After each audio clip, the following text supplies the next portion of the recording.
galera, sejam bem-vindos a mais um vídeo do canal Estamos em Obras. E hoje eu vou falar sobre Pequenos Deuses, do Terry Pratchett, mas só depois da vinheta. Vamos lá!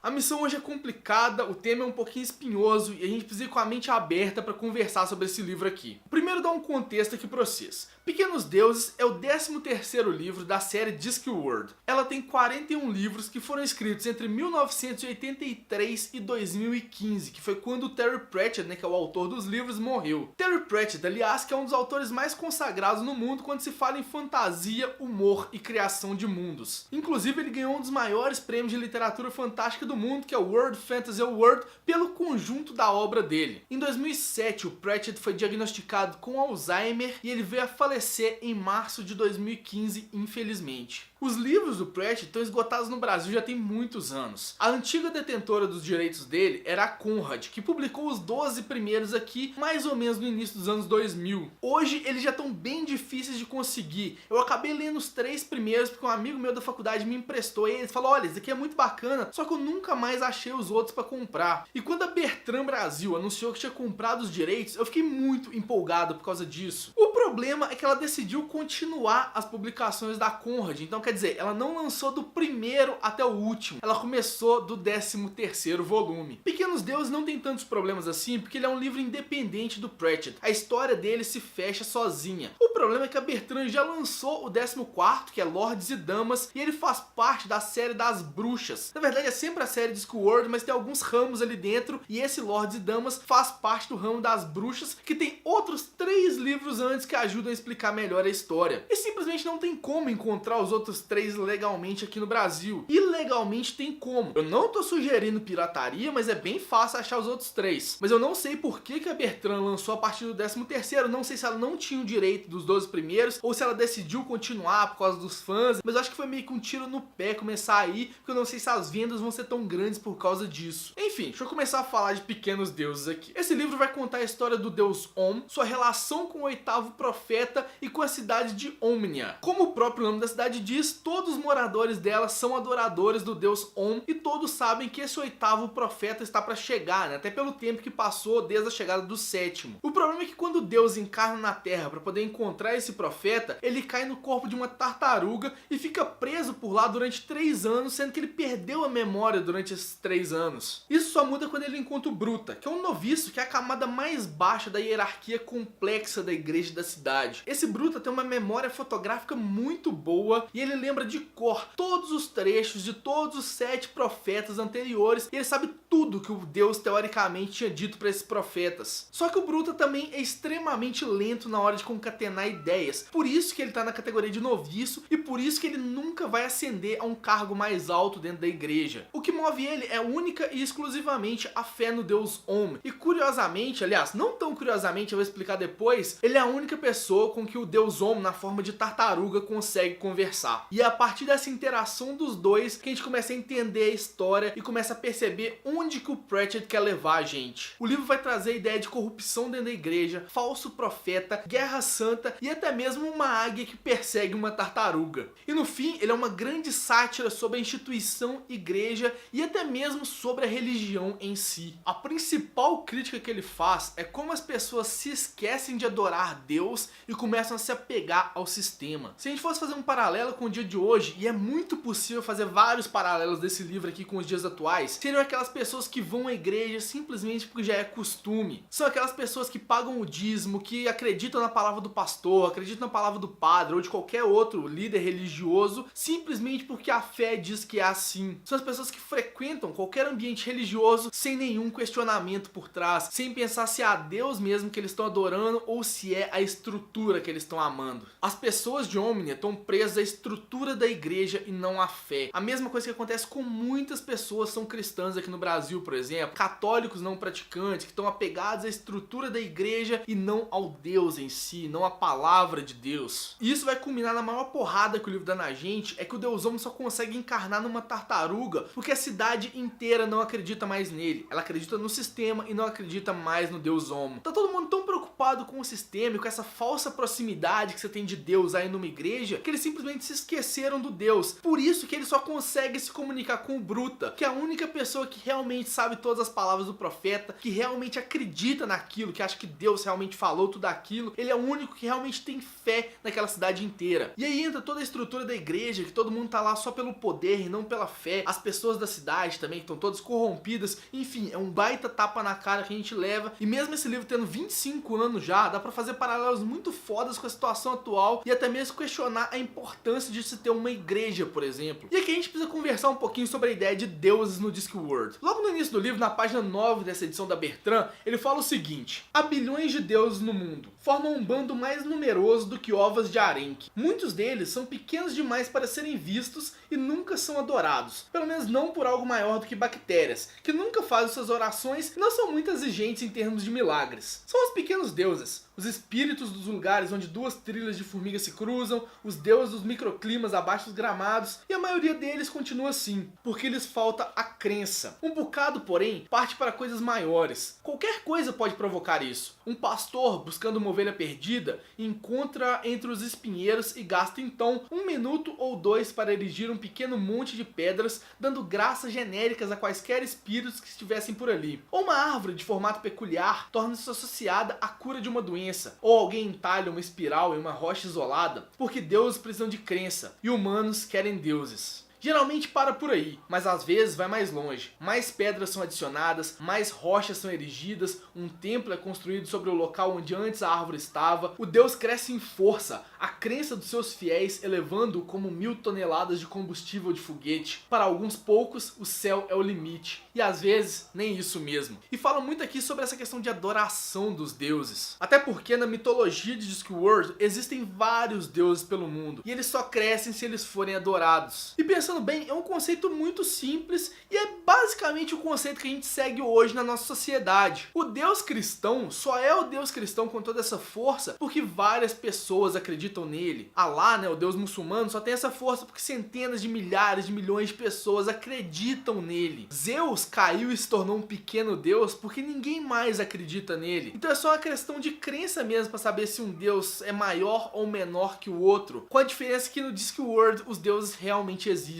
Pelo que eu andei lendo sobre esse livro aqui, é uma coisa muito parecida com o que o Neil Gaiman faz em Deuses Americanos. Deuses Americanos é um livro que eu não li ainda, eu tô devendo muito ler esse livro, mas nele parece que os deuses se tornam deuses por causa da adoração também. Só que a diferença entre o Neil Gaiman e o Terry Pratchett é a forma de escrita, que o Pratchett tem uma ironia muito fina e um humor muito apurado. Tanto que a primeira conversa entre o Bruta e o Wom transborda ironia de todos os lados. O noviço começa a falar várias coisas que o deus supostamente falou pra todos os profetas anteriores, e o Deus começa a falar tipo, eu não falei isso daí não, de onde você tá tirando isso daí? Ah, pensando bem, eu posso ter falado isso daí mesmo, não sei, eu nem lembro mais dessa coisa. E aí é outra crítica sobre a fé e sobre os livros religiosos. Foram terceiros que escreveram esses livros, e esses terceiros têm seus interesses próprios. Na página 256 do livro aqui também, ele fala exatamente isso, ele fala, mas ele não me disse nada. Onde está toda a sua sabedoria? Todos os outros profetas voltaram com mandamentos. Onde eles conseguiram? Eu imagino que tenham inventado. Consegue os seus do mesmo jeito. Essa é uma conversa entre um alto representante da igreja de Omnia com o Bruta. Então muita coisa da religião que é baseada aqui foi escrita de terceiro que tinham interesses próprios. Muito disso a gente pode ver também na história da Bíblia, que ela foi escrita séculos depois, reorganizada, tudo a partir de interesses de seres humanos. São as supostas palavras de Deus, mas escritas por mãos humanas que são muito falhas. Inclusive, o livro fala uma coisa muito interessante sobre a existência de um Deus único. Na verdade, não um Deus único, um Deus que una as mesmas características para vários povos. Então, por exemplo, o Deus Trovão seria o mesmo Deus Trovão para todas as sociedades. O Deus único do catolicismo seria o mesmo Deus único do islamismo, só que apresentado de formas diferentes. Sei lá, o Deus com uma peruca diferente, que é literalmente o que acontece aqui no livro. Só que todas essas críticas que eu falei aqui agora não seriam a mesma coisa se não fosse o Terry Pratchett descrevendo cada uma delas. Pra mim tem dois grandes gênios quando se fala em literatura de comédia. Um é o Terry Pratchett, o outro é o Douglas Adams, embora o estilo dos dois seja um estilo bastante diferente. No Guia do Mochileiro das Galáxias e em toda a obra do Adams, é a piada que dá o tom. As situações giram em torno da piada e isso que é o mais brilhante que ele faz. O Terry Pratchett não. O Terry Pratchett tem a situação e essa situação carrega um bom humor. Ele consegue integrar as piadas de uma forma tão orgânica narrativa que torna também igualmente genial. São duas formas diferentes de trabalhar a piada, duas formas diferentes de trabalhar o humor, as duas igualmente difíceis de serem feitas e as duas igualmente geniais. Para que essas piadas funcionem de uma forma não apelativa, você tem que ser muito foda. O Douglas Adams era foda, o Terry Pratchett também era muito foda. Eu me peguei por vários momentos dando risadinhas de coisas textuais aqui, e risada em texto é uma coisa muito difícil de ser arrancada, e o Terry Pratchett consegue fazer isso simplesmente com algumas tiradinhas que ele saca na hora assim. E o maior responsável por elas é o Deus Om, com toda a sua não onipotência, não onipresença e não onisciência dos fatos. Ele consegue tirar sarro de tudo e de todos, não só da religião, sobra pra filósofo, sobra pra ateu e sobra inclusive pra ele mesmo em diversos momentos. Só que esse livro aqui não tem uma leitura tão simples e tão fácil. A narração é em terceira pessoa, só que o foco dos personagens muda a todo momento e não tem uma distinção de um personagem pro outro. A gente pode estar lendo um parágrafo e dar um espacinho, no parágrafo seguinte tá exatamente outro personagem. Os cortes são bem abruptos e as coisas vão acontecendo numa sequência meio frenética assim. Tanto que o início do livro dá aquela enganchada assim. Pra quem não tá acostumado com a obra do Pratchett, precisa de mais ou menos umas 10, 20, até 30 páginas pra poder entrar de fato na história. Mas quando entra, amigo,